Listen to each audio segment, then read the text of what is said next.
Em nome do Pai, e do Filho, e do Espírito Santo. Amém.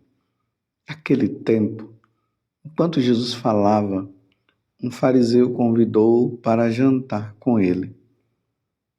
Jesus entrou e pôs-se à mesa. O fariseu ficou admirado ao ver que Jesus não tivesse lavado as mãos antes da refeição. O Senhor disse ao fariseu: Vós, fariseus, limpais o copo e o prato por fora, mas o vosso interior está cheio de roubos e maldades. Insensatos! Aquele que fez o exterior não fez também o interior? Antes, dai esmola do que vós possuís, e tudo ficará puro para vós. Palavra da salvação, glória a vós, Senhor. Meus irmãos e minhas irmãs, estamos no Evangelho de São Lucas, capítulo 11, do versículo 37 até o 41, e mais uma vez Jesus se depara com essa questão dos fariseus que viviam com essa preocupação com a parte exterior, mas a vida interior deles era uma vida que estava longe de Deus. Vocês se lembram quando Jesus disse que nem todo aquele que diz Senhor, Senhor entrará no reino dos céus? É assim. Os fariseus faziam belas orações, aparentemente eles se mostravam como pessoas muito santas. Vocês se lembram que no capítulo 23 do Evangelho de São Mateus, Jesus diz assim: tá vendo os fariseus, os doutores da lei, que sentam lá na cátedra, façam o que eles dizem, mas não façam o que eles fazem? São esses, chamados politicamente corretos. Por fora, tudo bonitinho, mas a vida longe, muito longe de Deus. Estão aqui preocupados com questões de lavar mãos, uma questão mais ritual, e Jesus simplesmente está dizendo para eles: olha, vocês são insensatos. Aquele que fez o exterior não fez também o interior? Jesus agora está se referindo a ele. Ele é o Senhor. Antes, dá esmola do que vós possuís e tudo ficará puro para vós. Porque eles iam nas casas das viúvas, faziam belas orações lá e depois sugava todo o dinheiro das viúvas. Agora Jesus está dizendo: pratique a caridade, faça o bem. É isso que Jesus está questionando. E é um questionamento que nós precisamos fazer. Nós somos do tipo politicamente correto, que pela frente tudo está, aparentemente está tudo bem, mas o coração, a vida interior, a vida com Deus está muito longe. E hoje, meus irmãos, nós comemoramos Santa Teresa d'Ávila, virgem e doutora da Igreja, reformadora do Carmelo. Na verdade, os Carmelos, no tempo de Santa Teresa, estavam justamente dessa forma. Aparentemente, por fora, tudo bonito, mas no interior, as irmãs já não estavam mais vivendo aquilo que a Constituição Carmelitana pedia. Santa Teresa d'Ávila também estava nesse caminho aí. Até que ela começou a passar por todo um processo de conversão, de mudança de vida, principalmente quando ela teve uma experiência profunda com Jesus, que estava flagelado, aquela imagem de Jesus flagelado. E ali ela percebeu que ela estava flagelando nosso Senhor Jesus Cristo. E ela chorou e mudou de vida. E ela teve também uma experiência sobre o inferno. E muitos anos depois ela conta que aquela experiência marcou ela profundamente, ao ponto de quando ela lembrava, parecia que tinha sido naquele momento que ela tinha vivido aquela experiência. E aí ela mudou de vida. Mas quem é Santa Teresa d'Ávila? Aqui eu quero abrir um parêntese e me perdoe eu falar, mas é porque é importante para a nossa espiritualidade. O ano que vem, ano de 2025, no mês de março, eu e Vanúzia faremos uma peregrinação para lá para o lado da Turquia, Éfeso, e faremos os caminhos de São Paulo. Para quem quer se aprofundar dos caminhos de São Paulo, imagina você ir lá e saber que São Paulo pregou ali aconteceu a conversão das pessoas, e você, quando lê as cartas dele, dizer, eu tive nesse lugar, eu vi como é que foi assim que aconteceu. Essa é a primeira peregrinação, no mês de março. A outra é no mês de novembro, que iremos fazer a Espanha e Itália. Na Espanha, Garabandal, e também iremos para Ávila. E lá nós iremos para ver o lugar onde Santa Teresa viveu. Eu abri esse parênteses por causa de nós estarmos hoje lembrando a memória de Santa Teresa d'Ávila. Mas quem foi ela? Fechando parênteses agora, voltemos ao que eu estava falando. Mas quem é essa Teresa d'Ávila? Teresa, ela era filha de Alonso Sanches de Cepada e Beatriz d'Ávila e Arrumada. Ela nasceu no ano de 1515 na Espanha. Teve educação esmerada e muito cuidada pelos pais.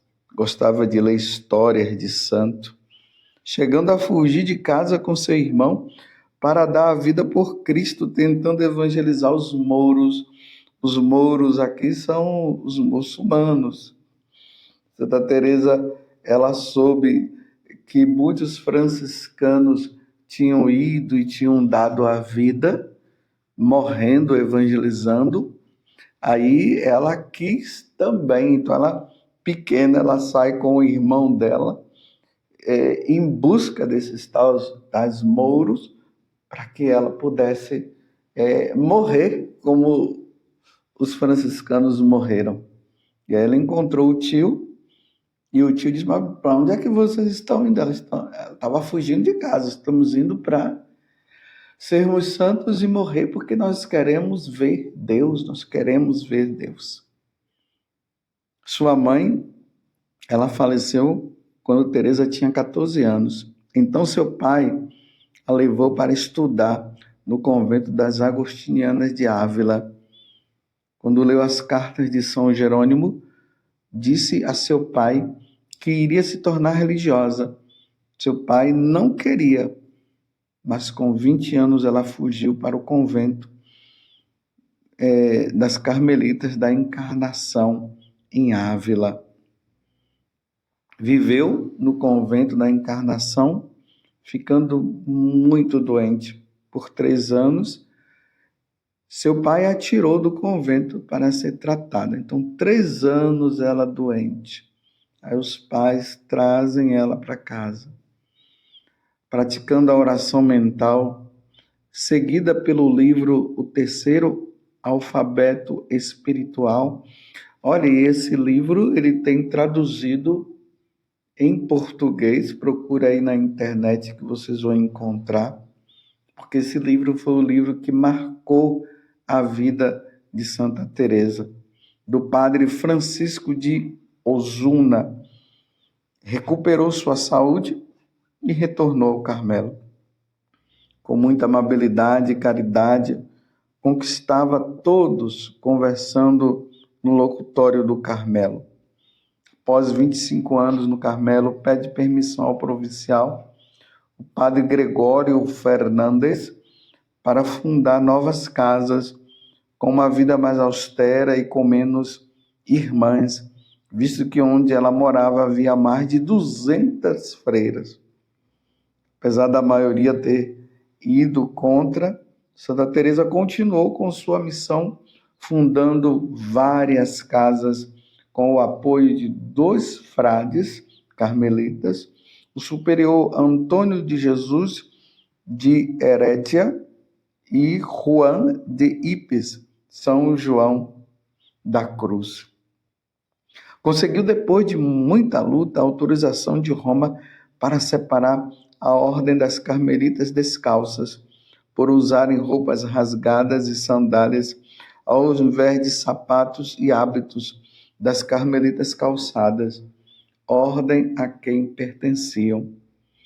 Deixou para São João da Cruz a missão de continuar fundando novos conventos, escrevendo também o pedido de Santa Teresa, as regras para os mosteiros masculinos.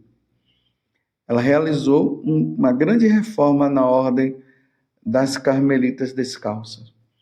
Fundou vários conventos, 32 mosteiros, 17 femininos e 15 masculinos, com uma rígida forma de vida, trabalho e silêncio. Não foi fácil. Essas reformas, essas fundações de outros mosteiros, não foi fácil. Ela sofreu muito para que tudo isso acontecesse. Santa Teresa foi considerada muito inteligente e deixou várias obras escritas, como o Livro da Vida, O Caminho da Perfeição, Moradas e Fundações, entre outros, as moradas tão conhecidas nos tempos de hoje. Muitas pessoas fizeram o curso sobre as moradas de Santa Teresa, que na verdade são escritos maravilhosos. São maravilhosos. Com uma forte doutrina que dirige a alma até uma espiritualidade com Deus. Porque a nossa vida, meus irmãos, é essa. Nós precisamos passar por experiência e saber que Deus está no centro da nossa vida, que Jesus é o Senhor da nossa alma, de todo o nosso ser, e que as coisas deste mundo passam. Então, Santa Teresa, com esses livros, ela vai nos levando a essa intimidade grandiosa, nos levando a entender que nós precisamos renunciar às coisas dessa terra e saber que o nosso centro é Deus. Com base na espiritualidade das carmelitas, que são os 4 degraus do coração, o recolhimento, olha, o que é preciso para que nós levemos realmente uma vida santa, o recolhimento, a quietação ou a quietude, a união e o arrebatamento. Santa Teresa vai falando, ensinando a nós sobre essas questões das distrações, que nós precisamos, para rezar bem, nós precisamos encontrar um lugar que tenha muito silêncio. E aí nós vamos meditando, e ela ensinava que a meditação principal que nós deveríamos fazer é da paixão de nosso Senhor Jesus Cristo. E já não era novidade, porque os santos sempre viveram isso. Quando nós vamos meditando a paixão do Senhor, nós vamos nos encontrando com Ele, nós vamos nos unindo a Ele, porque nós vamos vendo os nossos sofrimentos de cada dia. Um anjo, em uma das experiências profundas que Santa Teresa teve, um anjo transpassou seu coração com uma seta de fogo. Fato este que é comemorado pelo Carmelo com a festa da transverberação do coração de Santa Teresa, no dia 27 de agosto. Ela estava ali, um anjo veio e transpassou, e Santa Teresa viu no corpo dela e na alma, o que significa amar a Deus. O amor a Deus. Que experiência! Ela tinha o dom de predizer o futuro e de ler as consciências das pessoas. 8 anos antes de morrer, foi-lhe revelado a hora de sua morte, aumentando mais ainda o seu amor a Deus e às orações. Imagina, meus irmãos, Jesus mostrando para essa mulher: você vai morrer tal dia. Que preparação que ela não deve ter feito.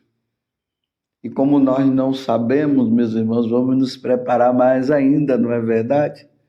Nos preparemos mais ainda, porque pode ser hoje, como pode ser amanhã, como pode ser daqui a 10 anos, nós não sabemos, então vamos nos preparar. Santa Teresa, ela morreu no dia 4 de outubro de 1582, com 67 anos de idade. Depois de uma viagem para encontrar com a duquesa Maria Henriques, ficou por 3 dias de cama, pois estava bem debilitada, e disse à beata Ana de São Bartolomeu: olha o que foi que ela disse para a beata, meus irmãos. Finalmente, minha filha, chegou a hora da minha morte. E na hora de sua morte ela disse: ó Senhor, por fim chegou a hora de nos vermos face a face. Meu Deus do céu, que coisa maravilhosa. Se nós fomos criados, meus irmãos, para conhecer a Deus, amá-lo, reverenciá-lo e adorá-lo, e isso tudo vai se realizar na sua plenitude no céu. Santa Teresa, que passou por todo esse sofrimento da reforma do Carmelo, como eu disse antes, que não foi fácil. Quando chegou o momento de ela ir ao encontro do Senhor, ela diz: ó Senhor, por fim chegou a hora de nos vermos face a face. Meu Deus do céu!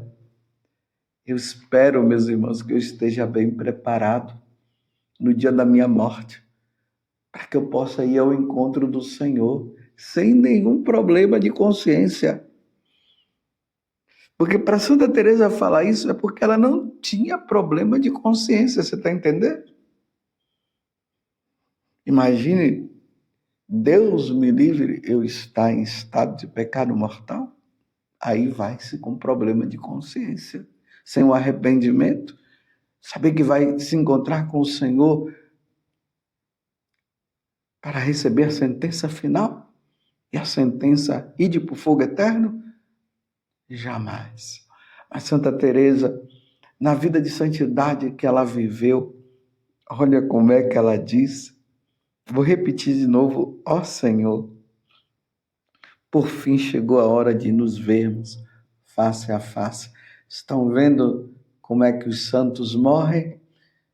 Nós deveremos morrer dessa forma, meus irmãos, aspirando por esse desejo de contemplar a Deus, de viver com Ele eternamente no céu. Mais uma vez eu digo, sem problema de consciência. Ela foi sepultada em Alba de Tormes, onde estão suas relíquias. Depois de sua morte, e até os dias de hoje, seu corpo exala um perfume de rosas e se conserva intacto, incorruptível. Seu coração, conservado em um relicário, em Alba, na igreja das Carmelitas, tem uma profunda ferida de quando foi marcado pelo anjo. Se lembram daquele momento em que ela estava lá rezando e um anjo veio e perfurou o coração dela? Santa Teresa foi canonizada no dia 27 de setembro de 1970 pelo Papa Paulo VI, que lhe conferiu o título de doutora da Igreja, e sua festa é comemorada no dia 15 de outubro. Nada te perturbe, dizia ela, nada te amedronte. Tudo passa, a paciência tudo alcança. A quem tem Deus, nada falta, só Deus basta. Que Santa Teresa d'Ávila nos conceda a graça da verdadeira santidade. Que realmente, meus irmãos, nada nesta vida nos perturbe. São Paulo já dizia isso na carta aos Filipenses: não vos inquieteis com nada. Quem tem Deus tem tudo. Olha, e quando ela diz que quem tem Deus tem tudo, não é uma questão de materiais, coisas materiais. É que Deus já é tudo. Então, quem tem Deus tem tudo, porque Deus é tudo. Você está entendendo? Nós não precisamos mais de nada quando nós reconhecemos verdadeiramente que Deus é o Senhor. Louvado seja nosso Senhor Jesus Cristo, para sempre seja louvado, e a sua mãe Maria Santíssima. Deus, pelo vosso Espírito, suscitar-te Santa Teresa para indicar à Igreja um novo caminho na busca da perfeição. Concedei-nos encontrar sempre alimento em sua doutrina espiritual e ser inflamados pelo desejo da verdadeira santidade. Por nosso Senhor Jesus Cristo, vosso Filho, que é Deus, e convosco vive e reina na unidade do Espírito Santo, por todos os séculos dos séculos. Amém. Essa é a oração que nós, sacerdotes, rezamos no dia de hoje, no sacrifício da Santa Missa. E desça sobre você a bênção de Deus Todo-Poderoso, Pai, Filho e Espírito Santo. Amém. Quem tem Deus, tem tudo.